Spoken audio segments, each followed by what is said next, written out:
Station, this is Houston. Are you ready for the event? Houston, this is Station. I am ready for the event. ESPN's Laughter Permitted podcast. This is Mission Control Houston. Please call Station for a voice check. Station, this is Julie Foudy. And Lynn Ozawi. With ESPN's Laughter Permitted podcast. How do you hear us? Julie and Lynn, it is incredible to have this opportunity to speak with you. I have you loud and clear, and welcome to the International Space Station. Woo! Yes! We are beyond excited to do this interview with you, Nicole. It is such an honor to speak with you. Thank you for this opportunity.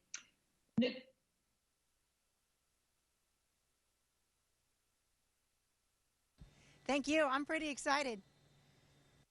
Nicole, let's just first establish what an absolute baller you are. Former soccer player at the Naval Academy. Shout out to my former teammate and your coach, Karen Guevara.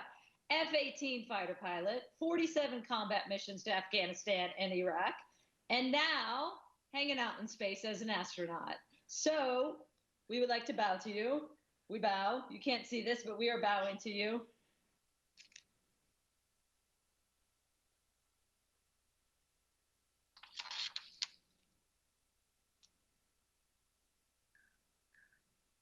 I love the delays of space. We always, Nicole, set the scene for the first thing we do on the podcast. So what you're doing, where you're at, if you would be so kind, can you set our most epic scene set ever?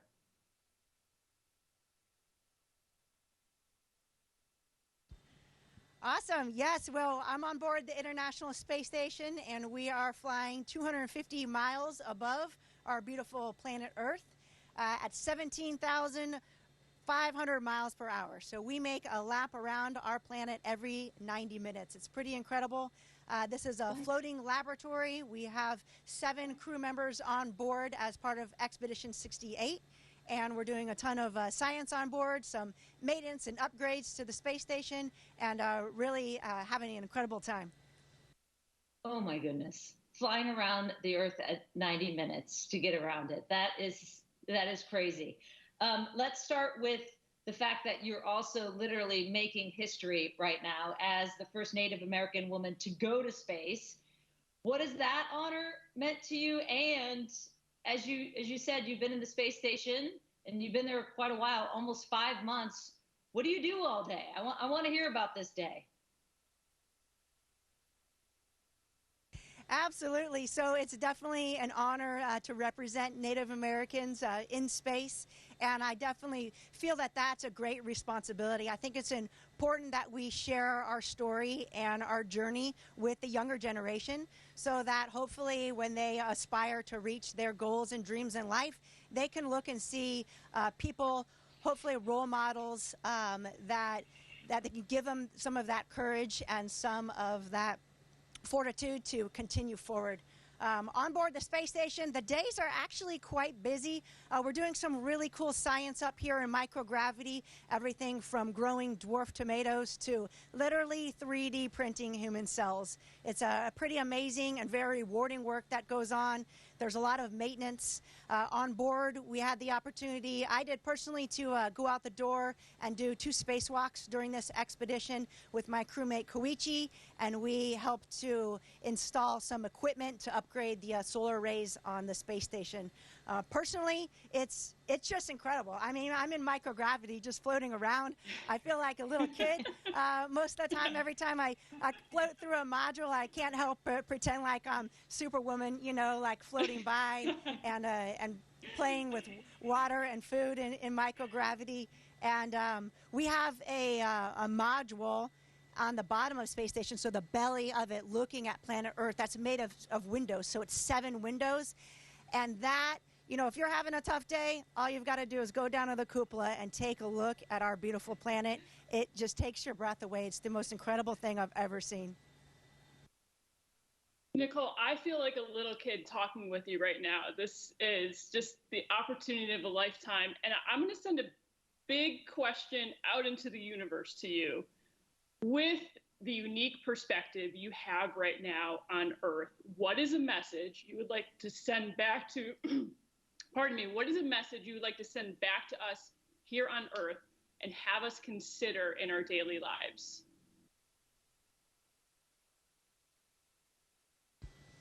Yes, that is, and it's a tough question because there's so many things that that are important that we focus on in life. But for me, the first feeling that I get when I'm in the cupola and I look at our beautiful planet is just this feeling of awe and amazement, because especially during the day, when you look out into the blackness of space, it is the blackest of black emptiness you've ever seen. And then as your eyes move towards the planet, you can start to pick up the atmosphere, and you see this little gray turn into a light blue, turn into a deep blue, but it's still this thin layer that's protecting our planet from the vacuum of space. And it's really the only thing that's keeping us alive. And then you look at our planet and the beautiful blue of the ocean and the white of the clouds, and you'll pass over far distant lands and countries in a matter of minutes. You don't see any boundaries, you don't see any divisions, you just see this little fragile planet in the blackness of space. So I would ask people on a daily basis to think about that. You're a small part of this marble in space, and how do you fit into this entire world? We are all on this planet together as human beings. So how can we come together as that species to take care of each other and to take care of our planet? It's the only one we have.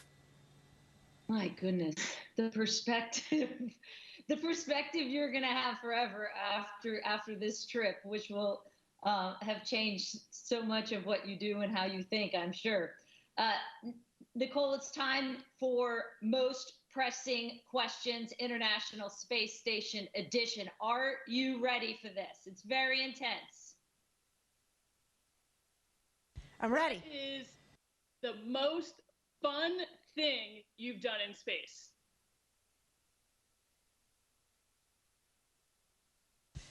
The most fun thing, you're going to make me pick just one. That's really difficult, really difficult. I'm going to pick two, only because you're not here to tell me no. Okay, on the light side of things, the most fun thing to do is to play with water, because water behaves so differently in microgravity. Water just falls to the ground on Earth, but if you squirt water out of a bag in space, it just forms this ball, like this sphere. And because of the surface tension, it sticks together. And my crewmates and I the other day played with water, and we put some drops of food coloring in it. And it's amazing just to see that move around. It's like this foreign object. You put your hand in it, and it just sticks to your hand and covers your hand like some alien goo. And so that's really entertaining. But I would have to say, from a work professional standpoint, absolutely the most incredible thing is going outside the skin of the space station on a spacewalk. Just your spacesuit, and that visor between you and the vacuum of space. That was the most challenging thing I've ever done mentally and physically, and also the most rewarding experience of my life. Oh my gosh. How long are you out there on a spacewalk? So the first one, we were out for 7 hours and 40 minutes. And then on the second one, we were out for about 6.5 hours. So it's people describe it kind of like a marathon. It is, I'd say, a marathon plus. From the physical aspects, you're in the vacuum of space. So the spacesuit is pressurized to 4.3 psi. And so you're working against that pressure of that suit each time you squeeze your hands to hold on to a handrail or move your arms. But it's amazing how mentally fatiguing it is, because every move that you make, every action you take, you're thinking through very closely, because you could certainly damage the space station and kill yourself should you do something in air. And so you're constantly on the highest alert that you've ever been to make sure you really don't screw it up. Are you in athlete mode then when you're out in a spacewalk? Did you ask, are you an athlete when you're out on the spacewalk? Or does it feel, do you have an athlete mindset when you're out on your spacewalk? Oh my goodness, absolutely, absolutely. So our coach at the Naval Academy, Karen Gabera, she always talked about this mental toughness, right? The game, yes, the game can be physical, the game can be technical, but the majority of the game is this mental toughness. And that is so true in soccer. It's so true, I think, in any sport that you play. And it's very true throughout life, and specifically on a spacewalk. It's that ability to stay focused, even though you're mentally fatigued, even though you're physically fatigued, even though things may not be going as you had planned, or maybe you screwed something up and now, you know what, you've got 6 hours left, so you better get your stuff together and figure it out.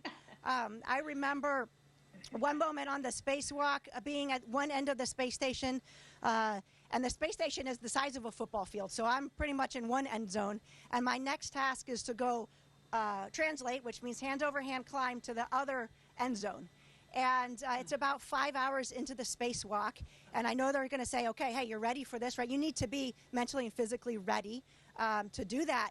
And I didn't even have to think about it, because I had the mental toughness that Karen taught me when I was a young kid, that I've grown throughout my life to know I'm prepared, I'm mentally ready to go.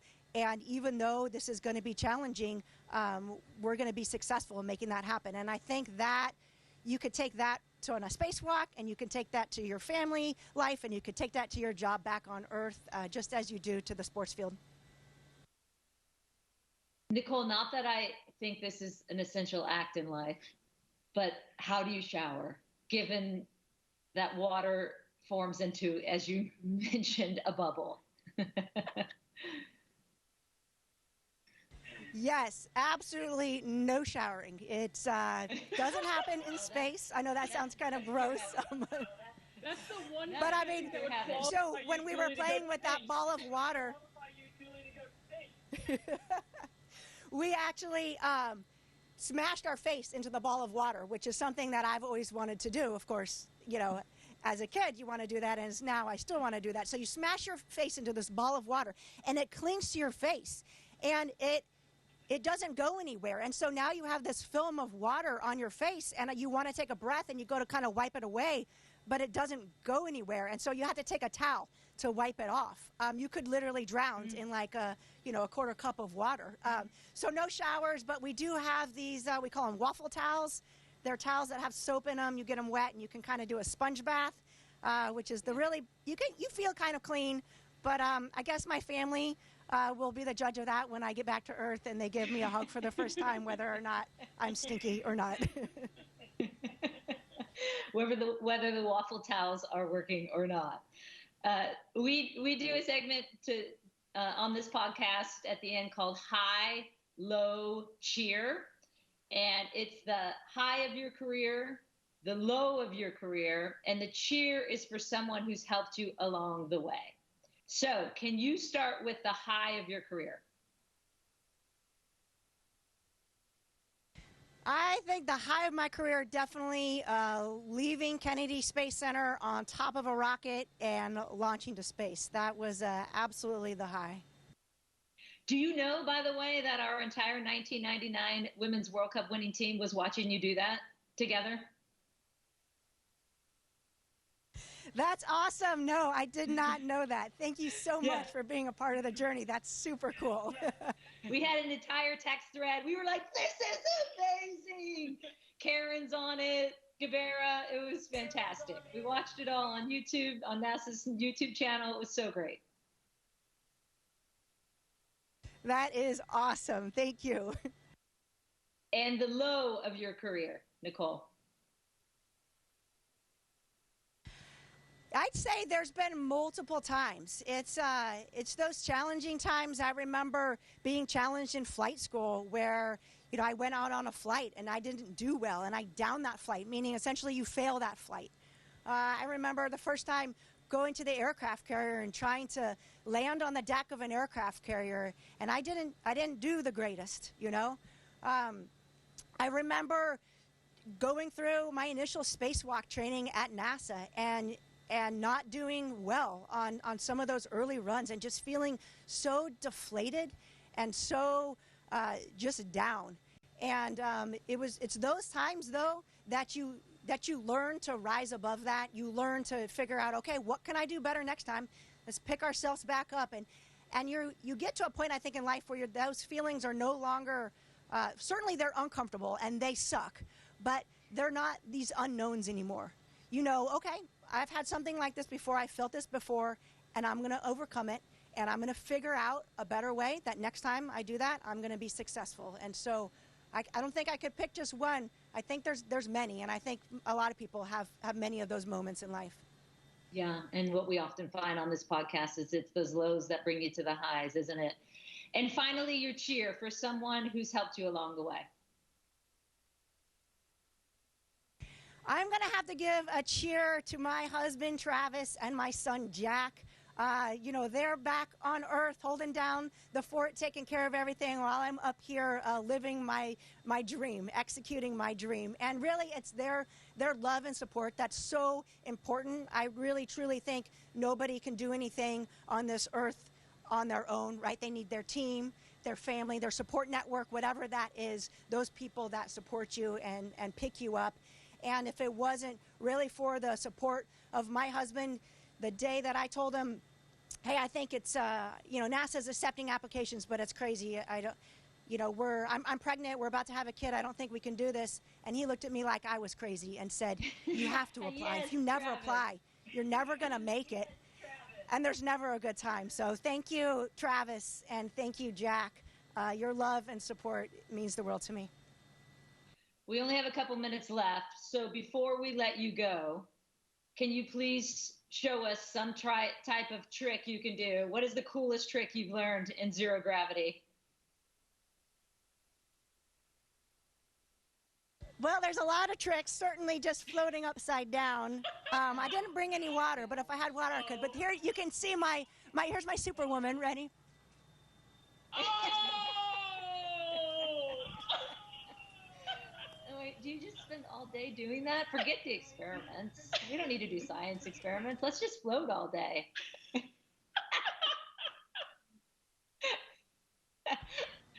The ground watches us closely, and if we're messing around too much, they'll give us a call and tell us to get back to work. Do they? They scold you if you start playing and floating too much. I love how you don't even hold the mic. It just floats right there, right? I saw that. Look at you can just toss it between hands. That's so good. It's incredible up here. It's so much fun. Someday maybe you can come to space. Commercial space travel's picking up, so you might have the opportunity soon. You know what I was thinking? When you come back to Earth, do you think Julie and I can get a ride with you in an F-18? Well, at NASA we don't have F-18s, but I'm pretty sure that we could work with the Navy and Marine Corps and get you up in an F-18. At least we could ask. If you never ask, you're never gonna have the chance, right? I feel like, Colonel Mann, you'll know someone that knows someone that knows someone that can get us on one of them. I just want to say, when we get back to Earth, please, can we do a 5-month interview with you? I know you've been, on the road, so to say, for 5 months, but we want to do like a whole podcast season of interviews with you to talk about, the fact that you're actually trying to make human organs in space just blows my mind. There's so many, there's so many questions we haven't been able to get to. So I just wanted to thank you for your service. Thank you for being an inspiration. Thank you for continually showing us all what's possible by breaking barriers in everything you've been able to do in your career day by day. Thank you so much, Julie and Lynn. It was really a privilege to have a chance to chat with you today, and I look forward to chatting with you back on planet Earth. So much. Come home safely. Thanks for all you do. Thanks, Nicole.